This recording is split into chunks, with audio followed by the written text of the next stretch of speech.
Welcome home to Big Apple Mountain Tarot, and here's something completely different. I'm Mike Rusnak. I'm Everest Hall. Today, this is our 2025 overview video. Happy New Year, everyone. Happy New Year. We love you very much, and thank you so much for joining us here today. And sticking with us. Yes. As we explore being astrologers. We are still processing the final moments of 2024. I got to admit, I'm a little slaphappy. I'm a little crispy, a little fried, a little under the weather too. Yes. Yeah. All right. But we are here to speak today about the movements of the outer planets. Mm-hmm. Yes. Yeah. And I'm not going to get involved in the minutia of geopolitics. For me, this year, it's an important one, but the way I see it is that it's transitioning into a larger story about where we're going as humans on Earth, geopolitically and societally. Mm-hmm. There's going to be some big shifts happening this year that's going to set us up for next year. Now, for me, these are the first real steps into the age of Aquarius, because Pluto has shifted into Aquarius, right? So now we are firmly in the age of Aquarius. After hearing about this for 50, 60 years and listening to hair and everything, it's like, oh my God, are we finally in the age of Aquarius yet or not? We are. All that pop nonsense astrology, we're dealing with it right now. Actually there. So we're going to speak first about Pluto, right? Right. We have this bastard opposition between Pluto and Mars right now. And this is how we enter the year. Mm-hmm. This is one of the more difficult oppositions that we can experience. Yes. Mars, god of war, and it's opposite Pluto, the underworld, and secrets are being revealed, and shock and revelation and terror, right, Everest? Yes, correct. Right? There were two terror attacks. I won't get into it too much, but it is very connected to the Mars-Pluto opposition. We have war working in tandem with death and reconstruction and the underworld and secrets to be revealed. It's stuff that's happening behind the curtain, too, like President Xi telling Putin, no nukes, don't use nukes. Don't use nukes. Also, the the poisoning. There was Assad. Yes, there was poisoning of Assad. Yeah, Assad was kicked out of Syria. That's a very Aquarian energy, that revolution, and he was mysteriously poisoned in Moscow while he's hiding out at the Four Seasons. Whoopsie daisy. Whoopsie daisy. Oh, well. So there's these war and secrets kind of starting our year off right now. Yeah, so the opposition was exact on January 2nd. They will be opposite for the month of January. It'll ease up towards the end, but then the opposition will be exact again, April 25th through April 27th. So that's the first thing. Yeah. Pluto will retrograde from May to October, and then it'll close out 2025 at 3 degrees of Aquarius again. So that's how we'll close out the year. Yeah. So this is the undercurrent of the story of this year. Now on the 11th of January, just in a few days. It's just a few days. It's almost like I think it's next week. The nodes are going to be shifting. So the North Node and the South Node, they are in charge of our kind of collective karmic energy. It's where the eclipse points lie, too. Yep. Yeah. The North Node is our future. The South Node is our past. What are we letting go? What are we looking towards? So, amazingly, Mike, we're moving. The North Node is moving into Pisces. Yeah, the nodes back up, like the Great Age, right? Right. And speaking of the age of Aquarius, right? For the last 2,000 years, we have been in the year of Pisces, the Jesus fish. The Jesus fish. Yeah. We're leaving that behind. Yeah. And the year of the Jesus fish, the 2,000-year period, was supposed to be a time of femininity. A feminine sign, because Pisces is a feminine sign. Right. But we've had the patriarchy. There has been this usurping of the feminine sacred which we're trying to return to now, Right. even though we're moving into a masculine sign. Correct. Yeah. So North Node Pisces, the way we're kind of understanding it is Pisces is off-world. It has to do with spirituality. It has to do with mysticism, fog, and confusion. It's mutable water, Yes. so there's no boundaries to it. Yeah. It's endless waters. There's no up, there's no down. It's like you're in the ocean. It's related to monasteries and hospitals and healthcare and prisons and spirituality. South Node is Virgo. Mm-hmm. Moving into Virgo, right?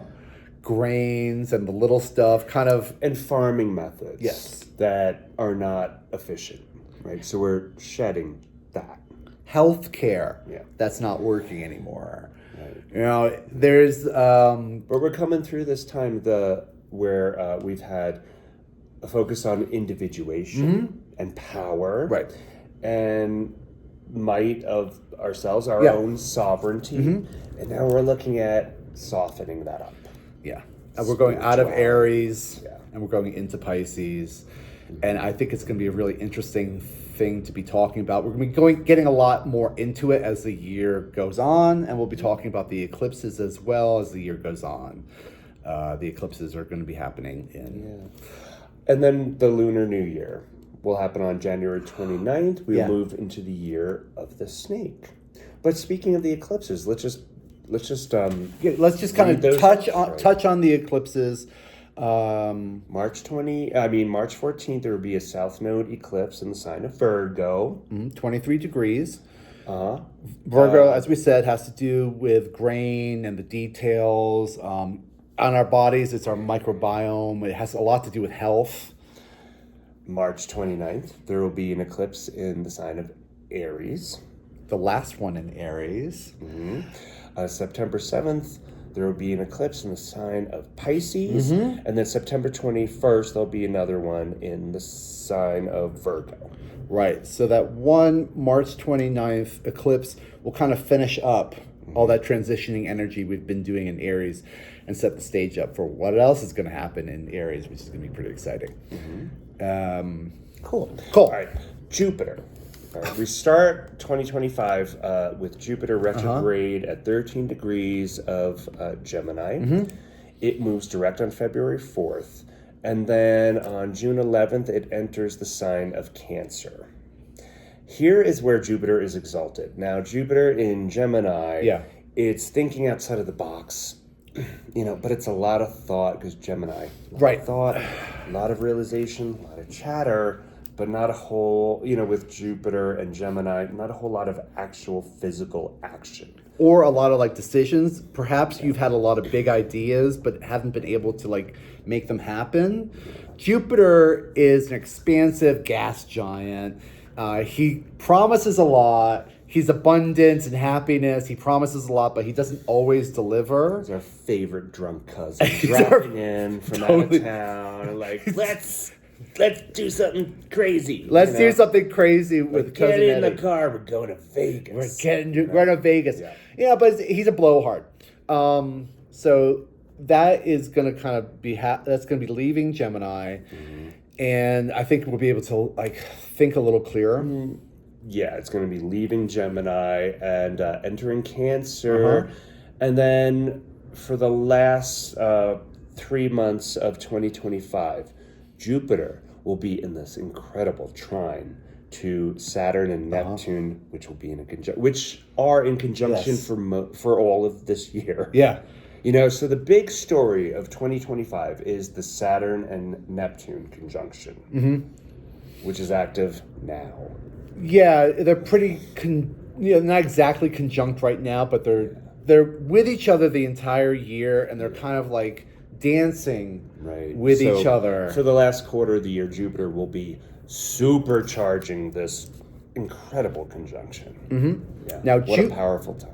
What a powerful time. And Jupiter going into Cancer, Jupiter is exalted. So it's going to be really actively participating instead of just promising us stuff.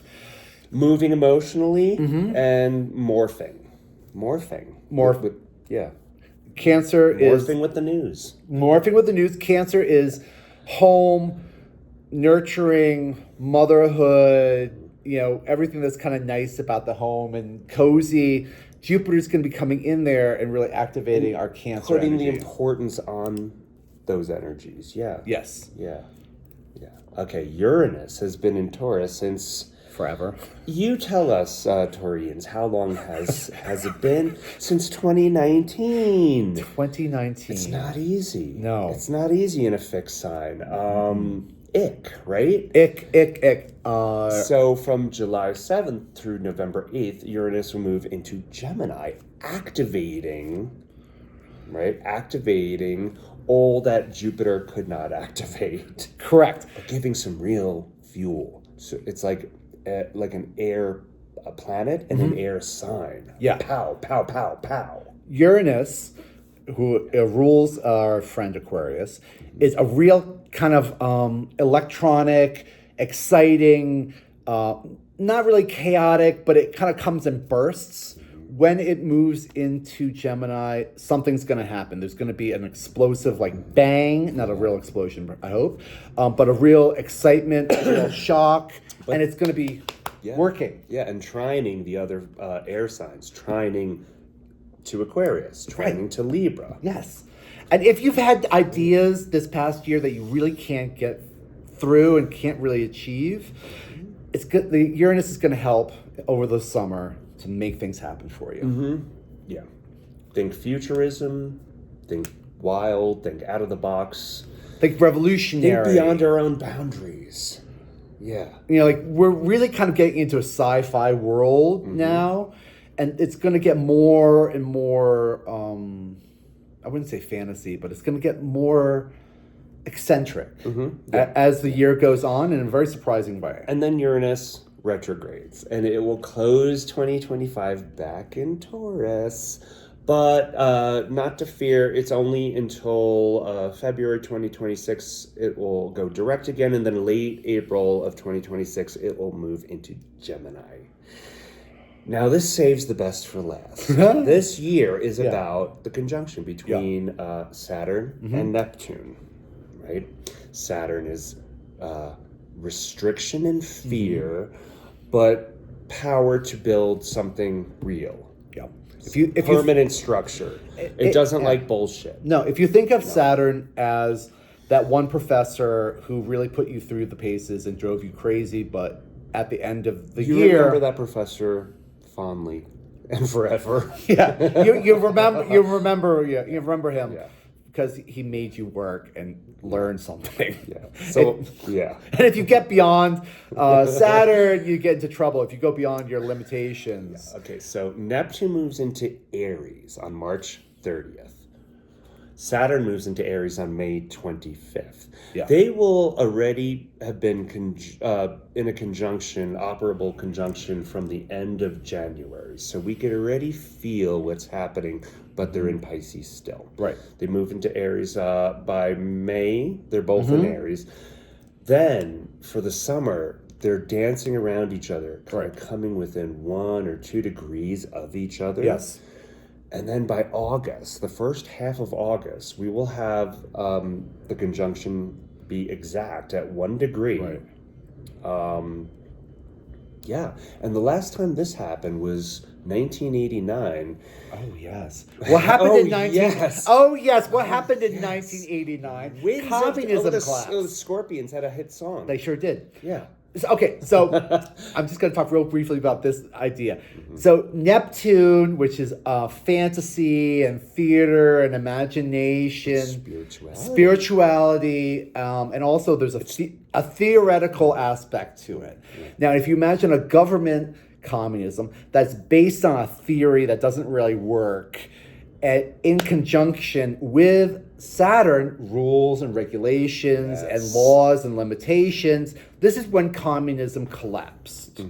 So I would expect that theories... Saturn and Aries just can't stand because it's trying to be so powerful, and then it's blended with the energy of Neptune, and it just dissolves. Now, it just dissolves. The power just... And if you think about last year with the North Node in Aries and all of this war and aggression and moving forward. And how has this worked? How has this worked? I feel like it's kind of like there's still the propaganda machine Yeah. spinning it, but it's not really working. I feel like it's been chipping away at the legs of the stool, Yeah. and this is going to collapse the whole thing. The eclipses kind of are laying this groundwork for what will happen and a potential collapse of theories. Right. There will be another exact conjunction, February of 2026. They will be conjunct again. Yeah. By June 30th of 2026, Jupiter Yeah. will move from Cancer Yes. into Leo. Uh-huh. And that will be the first time that all of the outer planets have moved into masculine signs. And at the same time as that, Yeah. the nodes, the North and South node, will arrive at 0 degrees of their sign of Pisces and Virgo. What a moment. All right, let's just kind of Yeah. think No, about this for a minute. It's never happened before. We human beings were not aware of the outer planets, Neptune and Pluto and Uranus, before this date, and they're all going to be shifted into these masculine signs. It's a total just shift of consciousness for humanity. Global politics, the outer planets control these bigger aspects. It's a whole new world we're moving into, and by the time we're really in the That's thick good of it, because we have a whole lot of stuffy to get rid of. we got a lot of stuffy to get rid of. Let it rip. Oh, I'm so excited. Take a hike. So it's brand new. It's literally brand new. This is actually the age of Aquarius. Finally, we're here. And finally, things are going to get new and strange and unexpected. And the 20th century is so dead. Do you want to listen to hair? I could totally listen to hair. Let's listen to hair. Okay. Well, thank you. Thank you for being with us. Thank you for supporting us. We love you very much again. Yeah. Yeah. Love you so much.